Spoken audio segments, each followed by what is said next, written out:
আগে এক গ্রামে এক সুন্দর মোরগ সকালবেলা গাছের ডালে বসে আপন মনে গান গাইছিল।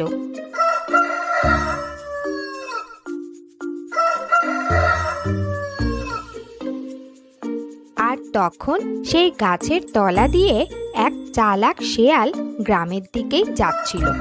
মোরগের গানের আওয়াজ শুনে শেয়াল দাঁড়িয়ে গেল আর মনে মনে ভাবতে লাগলো,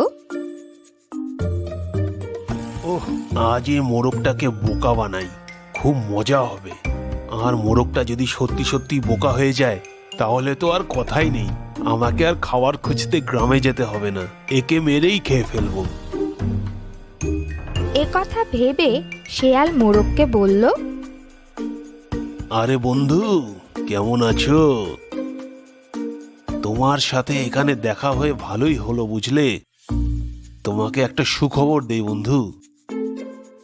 শেয়াল যে গাছে উঠতে পারে না এটা মোরগ আগে থেকেই জানতো। তাই আর ভয় না পেয়ে মোরগ শেয়ালকে জিজ্ঞাসা করলো, কোন সুখবরের কথা বলছো ভাই, বলো তো শুনি। শেয়াল ভীষণ আশ্চর্য হয়ে বলল, ওমা, এ কি কথা বলছো? তুমি এখনো শোনোনি? জঙ্গলের তো সবাই জানে খবরটা, তুমি বাদ পড়ে গেছো দেখছি।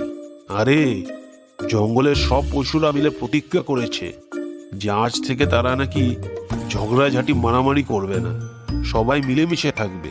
এখন থেকে সবাই সবার বন্ধু বুঝলে। এটা খুশির খবর না তো কি বলো? এই খুশির খবর শুনে তুমি খুশি হলে না? এসো আমরা দুই বন্ধু মিলে কোলাকুলি করি। এসো তো নিচে নেমে এসো। শেয়ালের কথা শুনে মোরগ কিছুক্ষণ চুপ করে থাকলো আর বারবার গ্রামের রাস্তার দিকে দেখতে লাগলো। আরে কি হলো, কই এসো নিচে। তুমি বারবার গ্রামের ওই রাস্তার দিকে কি দেখছো বলো তো? মোরগ বলল, তেমন কিছু নয় বন্ধু, আসলে গ্রামের কিছু শিকারী কুকুর দেখছি এই দিকেই তেড়ে আসছে। আমার মনে হয় ওরাও বুঝি আমার মতো এখনই এই খুশির খবরটা পেল, ওই জন্যই এই দিকে দৌড়ে আসছে। কি বলো তো, ভেবেছে সবাই মিলে একসাথে মজা করবে। মোরগের মুখে এ কথা শুনে শেয়াল ভীষণ ভয় পেয়ে গেল আর ব্যস্ততার ভান করে বলল, বন্ধু শোনো, আজ আমি আসি বুঝলে। একটা জরুরি কাজের কথা মনে পড়ে গেল। আবার দেখা হবে, তোমার সাথে দেখা হয়ে খুব ভালো লাগলো। আসি ভাইয়া। আরে আরে, চললে কোথায়?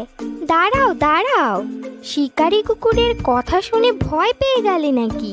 কিন্তু ভয়ের কি আছে, ওরাও এখন জঙ্গলের অন্যান্য পশুদের মতন ঝগড়াঝাটি মারামারি করা বন্ধ করে দিয়েছে। ওরাও তো আমাদের বন্ধু হবে বলো। ওরা এলে একসাথে মজা করব। না না ভাই, ওরা শিকারী কুকুর, ওদের কোনো ভরসা নেই। আর তাছাড়া আদৌ জঙ্গলের পশুদের নেওয়া প্রতিজ্ঞার কথা ওরা জানে কি না কে জানে ভাই। না, আমি আজ চলি।